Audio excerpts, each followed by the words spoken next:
The Select Committee investigating the Capitol assault has voted to recommend to the full House holding Mark Meadows in criminal contempt of Congress. Former President Trump's chief of staff had previously cooperated with the panel by turning over requested documents. But last week, Meadows said he would no longer comply and failed to show up for a scheduled deposition. The committee has been trying to gather information from Trump associates as they work to paint a fuller picture of the events surrounding January 6th. CBS News congressional reporter Zak Hudak joins me now with more from Capitol Hill. Zak, thanks very much for joining us. So on Sunday, the Select Committee released a 51-page report laying out their case for this vote. Break that down for us. What did they say? Elaine, it's basically two arguments. The first is that the things that Mark Meadows says are privileged are not in fact privileged. He says that he does not have to talk about certain areas that former President Donald Trump has exerted his executive privilege over.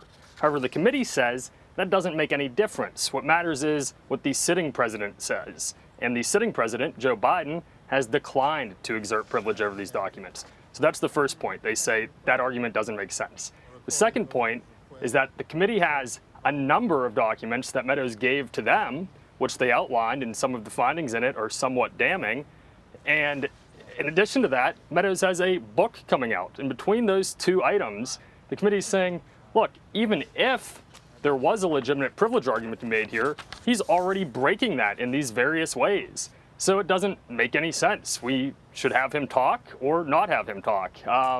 In other words, the committee says that on two fronts, his argument is illogical. Well, this is not the first time the committee has voted to recommend holding a Trump associate in contempt of Congress. Zach, what message is the panel trying to send here?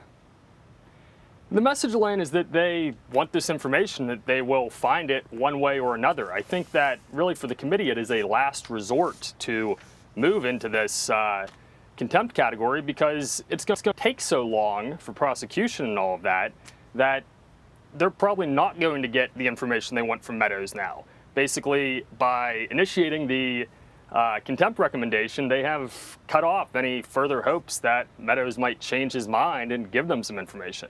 So it's their last resort, but what they're trying to do is show all these players, particularly some of the lesser known players that were assistants, that were in the room for a lot of these integral conversations, show them that, look, if you don't comply, we will come after you and you might spend up to a year in jail. Well, what has been the response from Mark Meadows and his attorney? He and his attorney say that, first, as I said, that the committee is trying to make them breach privilege. And they say that going after a former senior White House official is dangerous, that it sets a precedent for former presidents and all of their officials being investigated for just about everything they did. But I do want to make a point, Elaine, just about some of the things that the committee pointed to that they have from Meadows. Some of that is pretty interesting information, including tonight, Liz Cheney read off some text messages from some conservative media personalities, including Sean Hannity and Laura Ingraham, and from Donald Trump Jr. And these are text messages sent to Meadows urging him to try to get former President Trump to quell the violence, to call for an end. And that's stuff we didn't know about until just about 30 minutes ago here. So we're finding out rapidly that the committee knows a lot more than they've let on to this point. And just to follow up on that, Zach, why is that significant? You know, that particular set of information, the real-time communications that were being received by Mark Meadows on that day.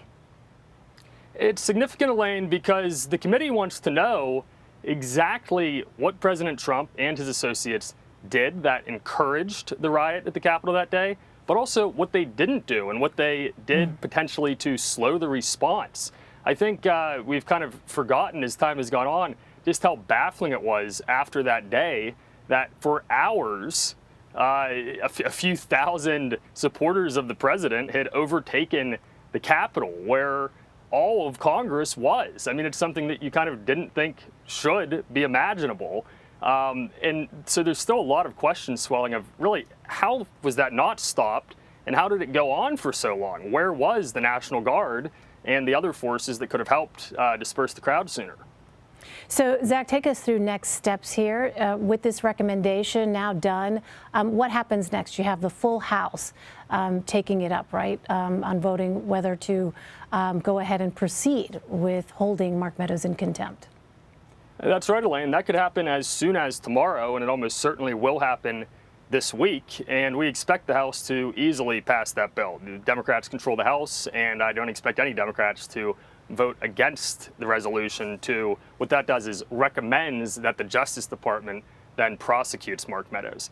Once it gets to the Justice Department, there's a lot of other things that have to go on. We're seeing this play out with Steve Bannon right now, who in October the House found in contempt of Congress, and it took a few weeks for a grand jury to decide to in fact prosecute him. And now a judge has set his first hearing date for the middle of the summer. So that's the kind of timeline we're working with, and sort of lingering in the background is the fact that it's unlikely that Democrats will maintain control of the House, just looking at how these swings usually go back and forth in current polls. And we know already, Republicans have already said publicly that once they're in control, this investigation will be no longer. So it starts a process that you don't really necessarily get anything from the subject who you find in contempt.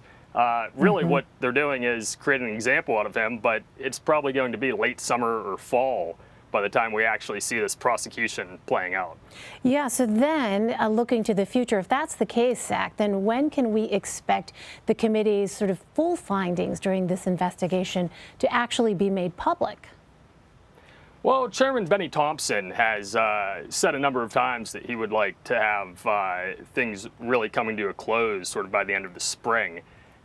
Steve Bannon's case, along with some other court cases that have tied up and put pauses on various items. For instance, a circuit court right below the Supreme Court recently ruled in the committee's favor on documents the National Archives has from Trump's presidency that the former president was trying to block. He has already said he's taking that to the Supreme Court, so those documents are, again, on hold. So there's all these delays that it could end up taking a bit longer than the spring to get final results. But Chairman Thompson has repeatedly said that in the new year, we're going to publicly start seeing a lot of this information in the form of hearings and in the form of other presentations from the committee. All right, Zak Hudak covering Capitol Hill for us. Zach, thanks very much. Thank you, Elaine.